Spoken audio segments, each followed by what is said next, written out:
Arrest భయంతో అజ్ఞాతంలోకి వెళ్లిన YCP నేత కాకాని గోవర్ధన్ రెడ్డి పోలీసుల విచారణకు మరోసారి గైర్హాజరయ్యారు. దీనికి సంబంధించి మరింత సమాచారం మా ప్రతినిధి రాజారావు నుంచి ప్రత్యక్ష ప్రసారం అందిస్తారు. ఈ రోజు రెండో నోటీస్ కూడా మాజీ మంత్రి కాకాని గోవర్ధన్ రెడ్డి విచారణకు హాజరు కాలేదు.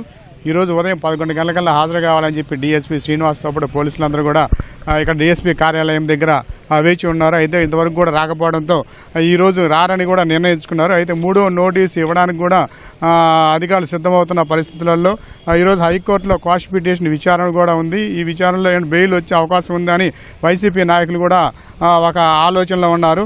ఇటువంటి పరిస్థితి బెయిల్ వచ్చినా రాకుండా మూడో నోటీస్కి విచారణకు రావాలని చెప్పి కూడా పోలీసు అధికారులు సిద్ధమవుతున్న పరిస్థితి అనేది ఉంది.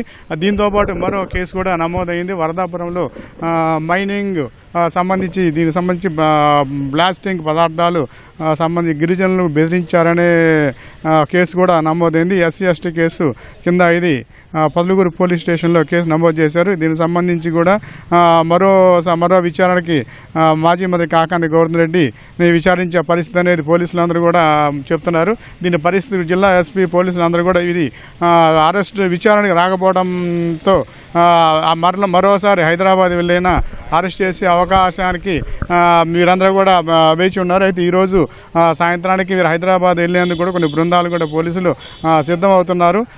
ఇటువంటి పరిస్థితులలో వైసీపీ వారు నాయకులందరూ కూడా రేపు నెల్లూరుకి వస్తారని కాకాని గోవర్ధన్ రెడ్డి అని చెప్పి అంటున్నారు.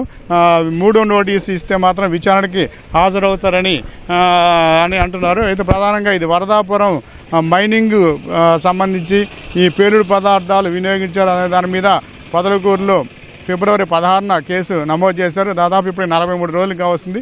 43 రోజుల నుంచి కూడా పోలీసులు అరెస్ట్ చేయలేదు. అయితే దీని మీద గత కొంతకాలంగా మాజీ మంత్రి సోమిరెడ్డి చంద్రమోహన్ రెడ్డి కూడా పోలీసుల పట్ల కూడా తీవ్ర నిరాశను వ్యక్తం చేస్తున్న పరిస్థితి.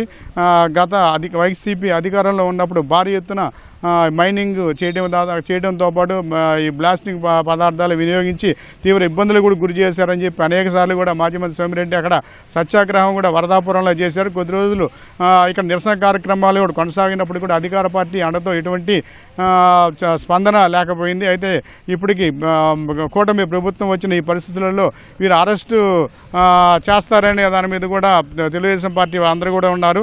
భారీ ఎత్తున దాదాపు 250 కోట్లకు పైగా కూడా మైనింగ్ అక్రమంగా తరలించారనే దాని మీద కేంద్ర ప్రభుత్వం రాష్ట్ర ప్రభుత్వానికి కూడా మాజీ మంత్రి సోమిరెడ్డి వీటన్నిటి మీద కూడా సాక్ష్యాధారాలతో ఇప్పటికే ఇచ్చి ఉన్న పరిస్థితి. ఈ పరిస్థితుల్లో పొదలకూరులో కేసు నమోదు చేయడం, విచారణలో ఇవన్నీ కూడా పోలీసులు విచారించే అవకాశం ఉంది. అయితే అన్నిటి మీద కూడా మాజీ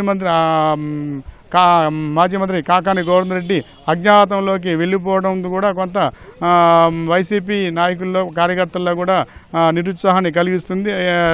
ఇది 2-3 రోజుల్లో కూడా బెయిల్ కానీ రాని పరిస్థితులలో మాజీ మంత్రి కాకాని నెల్లూరు వచ్చే పరిస్థితి లేదని కూడా కొందరు అంటున్నారు. నెల్లూరు డీఎస్పీ కార్యాలయం నుంచి కెమెరామన్ సూర్యప్రకాష్తో రాజారావు, ఈటీవీ న్యూస్.